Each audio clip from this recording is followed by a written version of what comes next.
ये आपके सामने रियल पेपर है, हायर सेकेंडरी मुख्य परीक्षा वर्ष 2024 जीव विज्ञान का, जो आज का पेपर है। कहने मतलब है 16 फरवरी 2024 का रियल पेपर है। हम आपको इसमें बताएं कि आप अंकों को मिला सकते हैं। देख लीजिए यहाँ पर निर्देश दिए गए, तो ओरिजिनल पेपर आपके सामने। इसके बाद चलते हैं, यहाँ आएंगे, सही विकल्प चुनकर लिखिए। एक एक नंबर के 6 प्रश्न आए थे, और ये हमारे पास जो पेपर है ये सेट ए का पेपर है। और जानते हैं आप कि सेट जरूर अलग अलग रहते हैं, लेकिन प्रश्न सब एक ही रहते हैं, तो आप जरूर इसको मिला लीजिए सभी सेट वाले।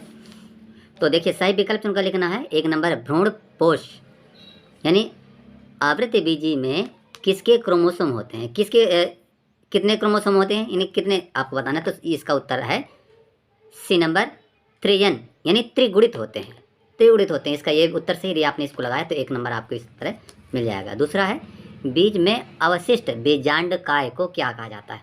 जो बीज में अवशिष्ट होता है, बीजांडकाय होता है, तो क्या कहते हैं, तो परिभ्रूणपोष कहते हैं। इसको यदि आपने लगाया है तो यहाँ पर भी आपका 1 नंबर मिलेगा।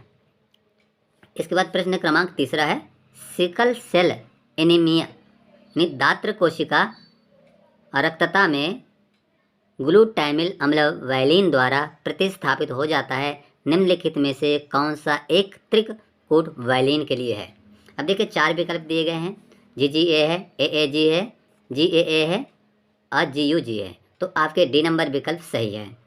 चलते हैं 4था नंबर, मलेरिया के मच्छर द्वारा रुधिर में निर्मुक्त उत्पाद जो ठंड तथा बुखार उत्पन्न करता है, जो ये खून में मिला देता उत्पाद करता है मलेरिया मच्छर, तो इसको क्या कहते हैं, ये है इसका प्रश्न। तो ये हो जाता सी नंबर, हीमोजोइन। हीमोजोइन नामक पदार्थ होता है जो ठंड और बुखार उत्पन्न करता है। इसके बाद चलेंगे, आप देखेंगे 6वां नंबर, माइकोराइजा उदाहरण है। माइकोराइजा उदाहरण है किसका है, 4 विकल्प हैं आपके, परजीविता का है, सहभोजिता का है, पराकारिता का है और अपघटक का। तो इसका सी नंबर विकल्प सही रहेगा, सहोपकारिता।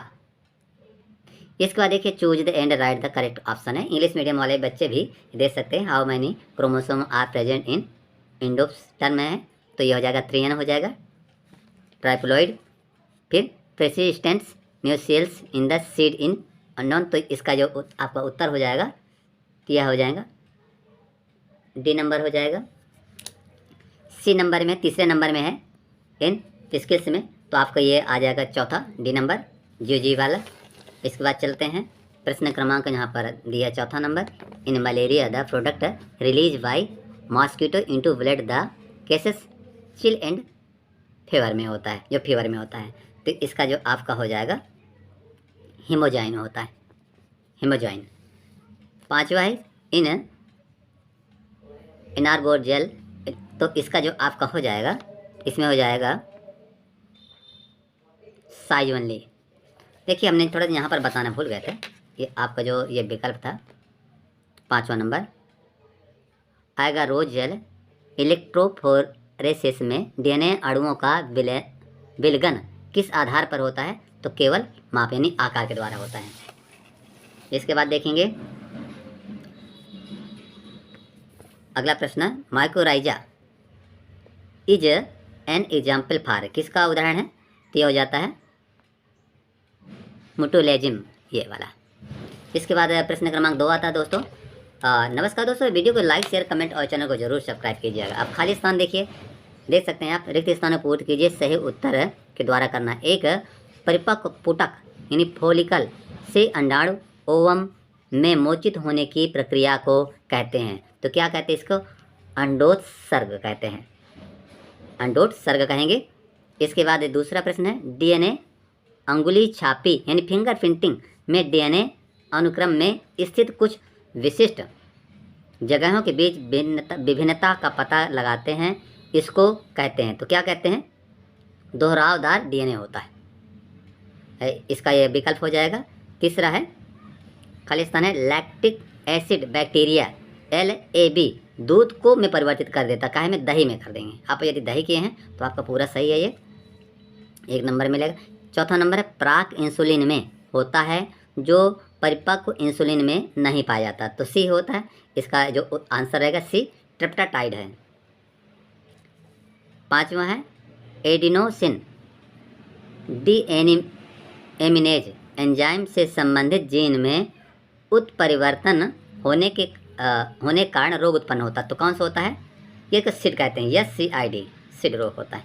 इसके बाद छठवां है, पारिस्थितिकी तंत्र की शब्दावली में हरे पादप को कहा जाता है। तो क्या कहा जाता है? उत्पादक कहा जाएगा, उत्पादक है। सेम इसी तरह यहाँ इंग्लिश मीडियम वाले बच्चे भी देख लें। इसके बाद चलते हैं प्रश्न क्रमांक 3 देखेंगे। यहाँ सत्य असत्य, ट्रू और फाल्स दिया है। अब एक नंबर है मानव अंडप्रजक है, तो अंडप्रजक नहीं है, तो ये F हो जाएगा, फाल्स लिख देंगे आप, या ये आप यहाँ पर इस तरह लिख दिए होंगे, असत्य, पूरी तरह सही है। दूसरा है सिफिलिस एक यौन संचारित रोग है, सही है, सिफिलिस एक यौन संचारित रोग होता है। तीसरा है लाइकेन औद्योगिक प्रदूषण के सूचक नहीं है, तो ये गलत है, असत्य है कहने मतलब। चौथा, कैंसर उत्पन्न करने वाली जीन्स को ऑन्कोजीन्स कहते हैं, बिल्कुल सही है, सत्य है ये। पाँचवा नंबर है प्रत्येक इंटरफेरॉन की अपनी विशिष्टता होती है, सत्य है, ये पांचवा भी सत्य है। और छठवें चलते हैं, क्लैरियस गैरीपाइनस मछली हमारी नदियों की असल्कमीन यानी कैटफिश जातियों के लिए खतरा पैदा करती है, तो ये भी सही है। कहने का मतलब है कि यहाँ पर आपका पहला वाला असत्य है और तीसरा सत्य है, इसके अलावा सभी जो चार हैं वो क्या हैं? सत्य हैं। सेम इसी तरह है ट्रू और फॉल्स, ह्यूमन आर, तो आपका यहाँ फॉल्स हो जाएगा। दूसरे में आपका ट्रूथ हो जाएगा, तीसरा फॉल्स है, चौथा ट्रू है, पांचवा ट्रू है, छठवां ट्रू है। इसके बाद चौथे नंबर में चलते हैं सही जोड़ी बनाने के लिए। तो सही जोड़ी बनाइए, कोरोना रेडिएटस को आप मिलाना अंड से मिला देंगे, डी नंबर अंड से मिलाएंगे। दूसरा है संरचनात्मक जीन्स को आप मिला देना है Z, Y व A, आप यहाँ से मिलाएंगे। तीसरा टी लिम्फोसाइड है, टी है लिम्फोसाइड है, इसको आपको मिलाएंगे अस्थिमज्जा से। और चौथा है स्पर्धा को आपको मिलाना है हानिकारक पारस्परिक क्रिया से। पांचवा है PBr322, इसका आप मिला देंगे संवाहक से, इस तरह मिला देंगे। सेम इसी तरह कंडीशन यहाँ पर भी है, कोरोना का आपको मिला देना डी से, और इसको मिला देंगे आपको ए से मिला देंगे। तीसरे वाले को आपको मिला देना बी से, सेम वही चीज़ होती है। इसके बाद देखिए एक वाक्य में उत्तर देने के लिए है, यहाँ पर पांचवा प्रश्न नंबर है एक वाक्य में उत्तर लिखिए। JIFT जिफ्ट का पूरा नाम क्या है? तो जाइगोट कर दीजिए। और फिर मिलर ने अपने प्रयोग में कौन कौन से पदार्थ लिए? तो कौन कौन से लिए थे? अमीनो एसिड और ब्रेड मॉल्स लिए थे। इसके बाद तीसरा, मानव में साइटोकाइन रोध किस प्रकार सहज प्रतिरक्षा प्रदान करते हैं? शारीरिक अवरोध बनाकर। चौथा नंबर है उस जीवाणु का नाम लिखिए जो BT टॉक्सिन उत्पादित करता है, इसमें हो जाएगा आपको उत्तर बेसिलस थुरिजेंसिस। और पांचवा है जो आपका ये इसका है, पृथ्वी का फेफड़ा किसे कहा जाता है? तो अमेजन वर्षा को कहा जाता है, पृथ्वी फेफड़ा कहा जाता है। इसके बाद देखिए 2-2 नंबर के प्रश्न आए हुए हैं, इनको आप लगा लिए होंगे। और ये दोस्तों वीडियो ज़रूर लाइक कीजिएगा, शेयर करिएगा, कमेंट करिए, और चैनल को सब्सक्राइब कर बेल आइकन जरूर प्रेस करना, जिससे आने वाली वीडियो को नोटिफिकेशन सबसे पहले आपको मिल सके। और यहाँ देखेंगे पूरा पेपर आपका ये हो जाता है। वीडियो देखने के लिए आपका धन्यवाद।